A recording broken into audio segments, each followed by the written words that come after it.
Trump et Netanyahou l'ont encore fait. Leur complot pour changer le monde ne déçoit pas. Vous avez peut-être remarqué que l'Iran et le Venezuela dominent actuellement les gros titres, à juste titre.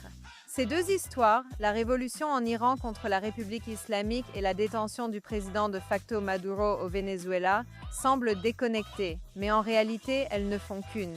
Pendant que nous parlons, des photos de Khomeini brûlent dans les rues de Téhéran. Partout dans le monde, les Vénézuéliens célèbrent ce qu'ils espèrent être la chute de la dictature qui a volé l'avenir de leur pays. Et même si ces histoires de courage et d'espoir sont émouvantes, ce n'est pas ce dont nous sommes ici pour discuter aujourd'hui. Que cela nous plaise ou non, ces événements et les prochaines semaines vont radicalement changer le monde. Le Moyen-Orient tel que nous le connaissons ne sera plus jamais le même. Si vous vous demandez comment Maduro, chef d'un cartel de drogue au Venezuela, est lié à nous au Moyen-Orient, vous le découvrirez bientôt. C'est une histoire de drogue, de pétrole et de mal qui atteint son apogée. Ici, JNS Télévision, allons droit au sujet. Comme toujours, pour aller à la racine de l'histoire, il faut suivre l'argent, ou dans ce cas, le pétrole. Et quel meilleur endroit pour commencer que la capitale mondiale du pétrole? Ah, le Venezuela, pays si riche en ressources qu'il est difficile d'imaginer sa situation actuelle. Revenons aux années 1920, quand la découverte massive de pétrole a rapidement fait du Venezuela l'envie de l'Amérique du Sud. En 1950, il avait le quatrième produit intérieur brut par habitant le plus élevé au monde. Et avec autant de pétrole, pourquoi se concentreraient-ils sur autre chose? Ils importaient la majorité de leur nourriture et biens, menant à l'effondrement de leur agriculture et industrie. Comme l'histoire d'Israël le montre, cela est très problématique. Mais en 1970, les prix du pétrole montent en flèche et le Venezuela devient de plus en plus riche. Pourquoi les prix augmentent-ils autant? Eh bien, après la guerre du Yom Kippour en Israël, les pays arabes du Moyen-Orient, principaux producteurs de pétrole, ont décidé de punir l'Occident en imposant un embargo pétrolier. Les prix ont quadruplé soudainement et les États-Unis ont réalisé l'impact majeur des pays du Moyen-Orient sur leur économie. Ils ont donc cherché des fournisseurs plus fiables et se sont tournés vers la plus grande réserve de pétrole mondiale juste à leur porte. Ensuite, la révolution iranienne a encore fait monter les prix du pétrole, car plusieurs pays ont arrêté d'acheter à l'Iran. Le Venezuela prospère, mais devient gourmand. Le gouvernement n'aime pas que d'autres entreprises s'enrichissent grâce à leur pétrole. Alors, pour garder les profits, il les expulse, rachète leur matériel et nationalise l'industrie pétrolière. Il crée une entreprise appelée PDVSA et pendant un certain temps, cela fonctionne bien. PDVSA était gérée comme une entreprise professionnelle. Ils ont gardé leurs dirigeants et ingénieurs et le gouvernement les a surtout laissés travailler. Elle était respectée dans le monde entier comme une entreprise énergétique de premier plan, mais quelques années plus tard, le prix du pétrole commence à chuter de façon significative. Cela s'explique par plusieurs facteurs, dont le principal. Les pays occidentaux avaient investi des milliards pour exploiter leurs ressources, rendant soudain plus de pétrole disponible. De plus, l'Arabie saoudite décide qu'il est temps de battre à nouveau la concurrence du Moyen-Orient. Rappelez-vous, l'Arabie saoudite et l'Iran sont des ennemis jurés et pour cela, ils baissent leurs prix de façon spectaculaire. Vous voyez, on revient toujours au Moyen-Orient. Les pays occidentaux méprisent souvent cette région, alors qu'une grande partie de l'économie mondiale en dépend. Pas seulement à cause des ressources, mais aussi à cause de sa position, des mers et des routes commerciales. Ce n'est pas pour rien que les États-Unis tiennent absolument à garder le contrôle et la paix dans cette région. Les variations continues de l'offre et de la demande ont provoqué l'effondrement de l'économie vénézuélienne, rendant la population pauvre et furieuse contre le gouvernement. Comme cela arrive souvent, cela a finalement mené à une révolution qui a amené le tristement célèbre Hugo Chavez. Maintenant, le pétrole du Venezuela est épais et lourd et il nécessite des machines très spécifiques pour l'extraire. L'une des premières décisions de Chavez a été de forcer les experts étrangers à céder 51% de leur part au gouvernement ou à être expulsés. Mais ils ont vraiment besoin d'experts pour gérer leur pétrole et donc ces entités étrangères ont décidé de partir, ce qui a entraîné un énorme problème de gestion. Souvent, lorsqu'un gouvernement reçoit de l'argent, il ne réinvestit pas les bénéfices dans l'entretien du pétrole, mais les utilise pour les élections et ses intérêts personnels. Si on n'investit pas dans les machines pétrolières, elles s'usent, et ne pas investir dans ceux qui les gèrent pose aussi problème. Attribuer des postes clés du secteur pétrolier à des fidèles politiques plutôt qu'à des experts entraîne une incompétence généralisée. En 1999, Chavez prend le pouvoir démocratiquement, fait changer la Constitution, puis instaure rapidement une dictature. D'abord, les États-Unis sont restés des partenaires commerciaux, mais après qu'un coup d'État renverse brièvement Chavez, les États-Unis reconnaissent rapidement les nouveaux dirigeants, et Chavez devient convaincu que les États-Unis sont désormais son ennemi. Les accords commerciaux cessent, il expulse aussi leurs agences de renseignement, menant à l'émergence du monstre du trafic de drogue connu aujourd'hui sous le nom de Venezuela. En guise de punition, les États-Unis décident de le sanctionner. Cependant, cela n'a pas l'effet escompté. Chavez se rend compte qu'il va avoir besoin de nouveaux alliés et il se tourne vers la Russie, qui est ravie de s'intéresser au Venezuela. Idéalement situé juste à côté de l'Amérique, les Russes disposent désormais de capacités militaires dangereusement proches des États-Unis. Chavez est resté au pouvoir jusqu'à sa mort en 2013 lorsque Maduro, notre héros, prend la relève, espérant imposer son régime. Les États-Unis ont alors de nouveau sanctionné le pétrole vénézuélien, refusant également de leur prêter de l'argent. Encore une fois, ils visent un autre ennemi des États-Unis, cette fois-ci la Chine. Pékin a prêté 60 milliards au Venezuela en échange de pétrole sur 20 ans. Très rapidement, deux des principaux ennemis jurés des États-Unis ont un accès direct au Venezuela, juste à la porte des États-Unis, et c'est quelque chose dont les Américains sont maintenant très conscients.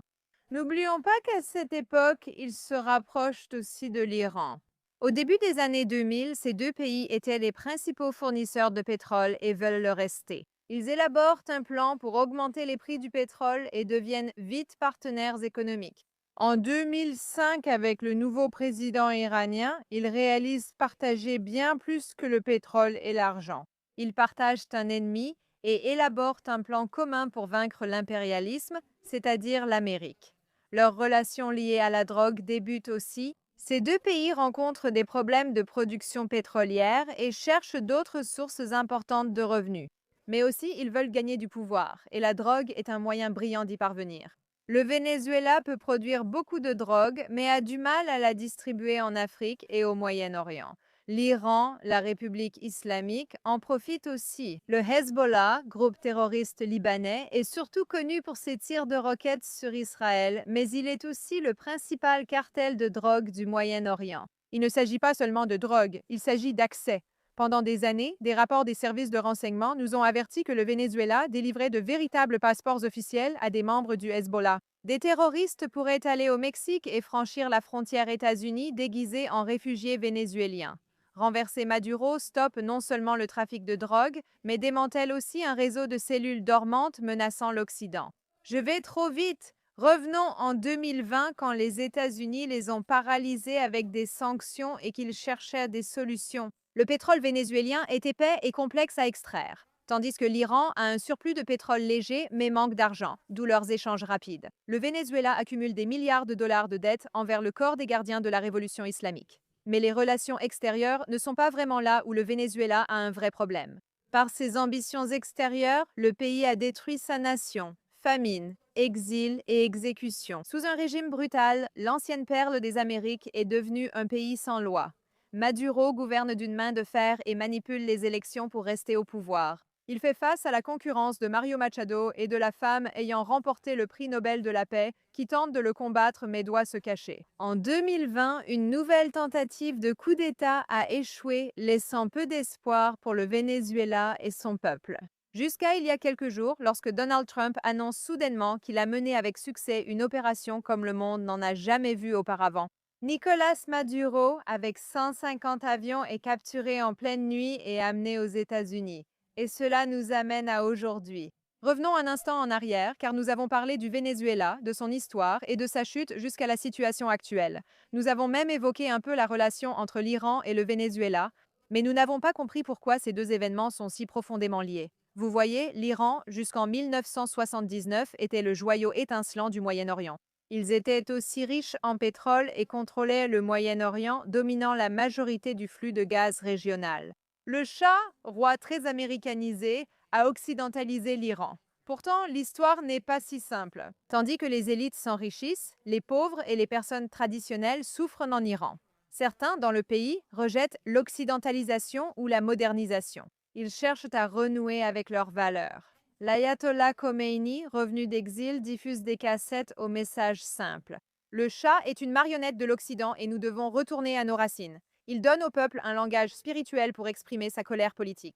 En 1979, une révolution maléfique secoue le pays après un incendie de cinéma, chaque camp rejetant la faute sur l'autre. Les fanatiques se révoltent contre le Shah qui fuit le pays. La République islamique vient de naître. Notez bien le nom, ce n'est pas la République iranienne, mais la République islamique. Khomeini, se considérant comme la voix de Dieu sur terre, veut faire de l'Iran une république islamique et transformer le monde en un État régi par la charia. Comme souvent lors des révolutions, un ennemi à combattre est nécessaire pour les maintenir. Et avec le départ du Shah, il était temps de raviver en Iran le sentiment révolutionnaire. Pour devenir les dirigeants islamiques mondiaux, ils doivent combattre les infidèles. Ennemi principal, l'Occident. Qui est la marionnette de l'Occident au Moyen-Orient? Eh bien, évidemment Israël. Ajoutons un peu plus de drame. Les chiites et les sunnites se disputent depuis longtemps la couronne islamique, alors que les sunnites d'Arabie saoudite et d'Égypte dominent largement la minorité chiite iranienne.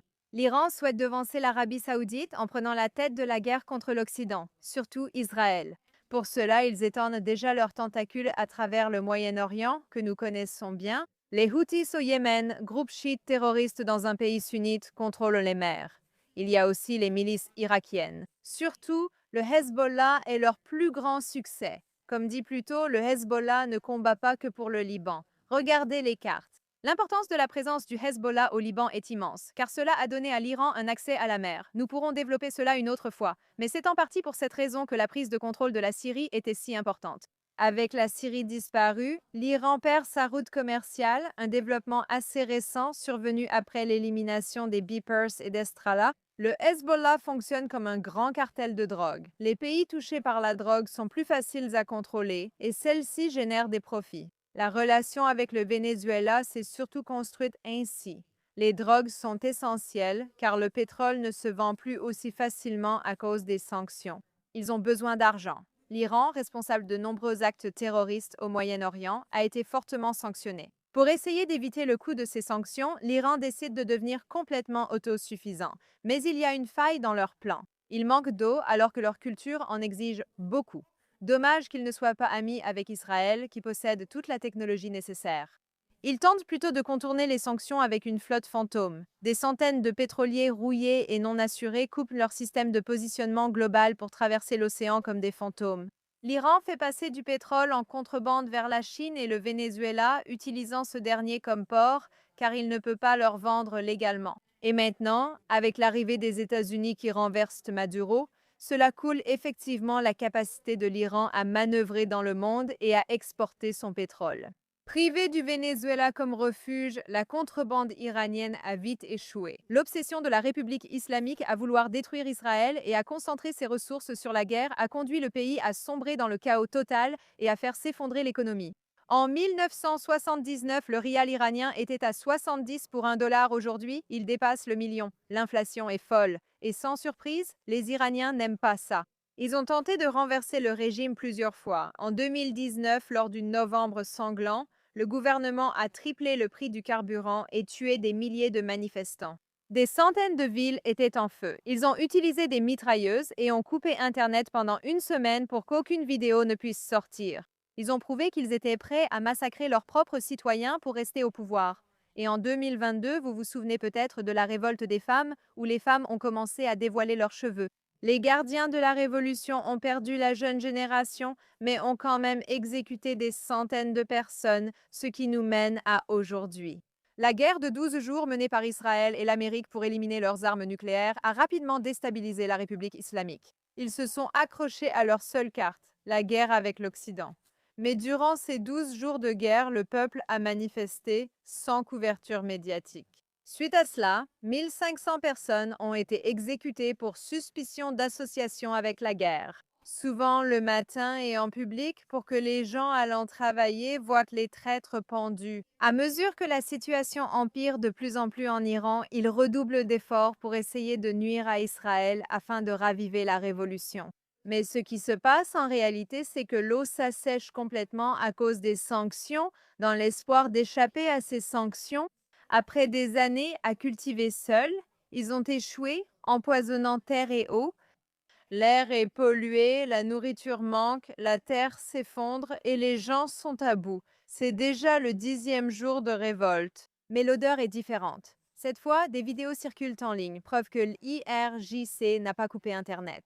Ce n'est qu'au 5e jour qu'ils ont commencé à tuer des civils, alors que lors des émeutes précédentes, cela arrivait immédiatement. Mais la question principale reste sans réponse. Quel est le lien entre la révolte en Iran et la capture de Maduro? Parce que, selon Trump, ces deux événements sont directement liés, et il a raison. Vous voyez, quand on pense à la chute de la République islamique, on l'imagine comme un simple changement de régime pour l'Iran. On ne se rend pas compte des énormes répercussions que cela aura pour tout le Moyen-Orient. Nous envisageons aussi une action militaire, mais cet épisode aurait dû vous montrer qu'étrangler une économie est presque aussi efficace. Supprimer la direction du trafic de drogue au Venezuela profite aux Amériques, limite la drogue et l'argent vers la République islamique et prive ses tentacules d'oxygène. Sans compter les milliards dus à l'Iran que Khomeini tente depuis un moment d'obtenir du Venezuela, inquiet d'une possible chute de Maduro. Cet argent était crucial pour les gardiens de la révolution, surtout avec les États-Unis contrôlant les principales plateformes gazières mondiales. Ils contrôlent soudainement le pétrole, un pétrole qu'ils peuvent expédier où ils veulent, dont ils peuvent fixer le prix. Soudain, nos principaux ennemis perdent leur avantage concurrentiel lié au pétrole. La Chine importait 80% de son pétrole du Venezuela, ce n'est plus le cas. La Russie sera également impactée, et un autre gagnant, l'Arabie saoudite. Pendant des années, l'Arabie saoudite a mené une guerre des prix contre l'Iran et le Venezuela, qui tentaient de saper sa domination sur le marché pétrolier, éliminant ces deux pays du jeu. Trump vient d'accorder une grande victoire aux Saoudiens et utilisera sûrement cela comme levier. C'est un négociateur. Il peut aller voir les Saoudiens et dire « J'ai éliminé votre concurrence et protégé votre économie ». Il est temps de signer cet accord de paix avec Israël dont Trump parle.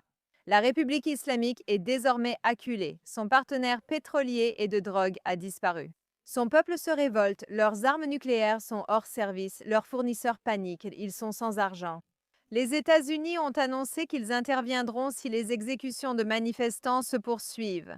Actuellement, Khomeini prépare une fuite vers Moscou. C'est à quel point la situation s'est dégradée avec tout ce qui vient de se passer avec Maduro. Ils savent qu'ils doivent prendre au sérieux les menaces de Trump. Si les gardiens de la révolution tombent, nous allons assister à un Moyen-Orient radicalement différent. Trump ne plaisantait pas quand il a dit, lors du réveillon du Nouvel An, que le plan était la paix cette année. Écoute, la paix est encore loin. Nous n'y sommes pas encore. Mais il est raisonnable de penser que ces jeux de pouvoir vont bouleverser le monde de façon spectaculaire. L'économie pétrolière évolue rapidement. Et Trump joue aux échecs contre les grands, non seulement au Venezuela, dans son arrière-cour, mais aussi au Moyen-Orient.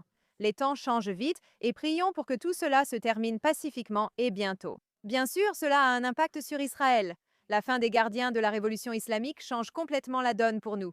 Disons simplement que je ne pense pas que ce soit une coïncidence que cela se soit produit juste après le voyage de Bibi. Ces deux pensent grand, prennent des décisions courageuses pour tout changer et éliminer le mal, tandis que nous restons spectateurs de leur partie d'échecs. Il est probable qu'Israël intervienne en Iran avec l'approbation de Trump. Les gardiens de la révolution islamique, bien qu'affaiblis, ne se laisseront pas faire sans réagir. Mais cela étant dit, nous vivons une époque historique, une période vraiment incroyable. Il est incroyable que nous ayons réussi à les étrangler totalement, de l'intérieur comme de l'extérieur, financièrement et militairement, comparé à notre situation d'il y a quelques mois. Vivre sous une menace nucléaire extrême et le paysage du Moyen-Orient va changer radicalement. Plus d'argent envoyé au terrorisme. L'accès se fait à travers la Syrie, le Liban, l'Irak, le Yémen. Qu'est-ce que cela signifie pour l'avenir? Nous ne savons pas, mais le Venezuela permettait à l'Iran d'agir et le fait que l'Iran soit maintenant coupé par le Venezuela signifie la fin de ce régime de terreur, n'est-ce pas? Cela pourrait être imminent. Un exemple est donné au monde pour traiter le mal, mais beaucoup sont trop aveuglés pour le voir et l'apprécier. Comme ces idiots aux États-Unis qui espèrent et prient pour sauver le Venezuela des personnes qui veulent venir le coloniser. Mais heureusement, ce n'est pas notre cas. Nous voyons cela pour ce que c'est vraiment. Nous savons l'importance de ces événements et sommes très reconnaissantes pour ce leadership. Je suis Irakais, à bientôt.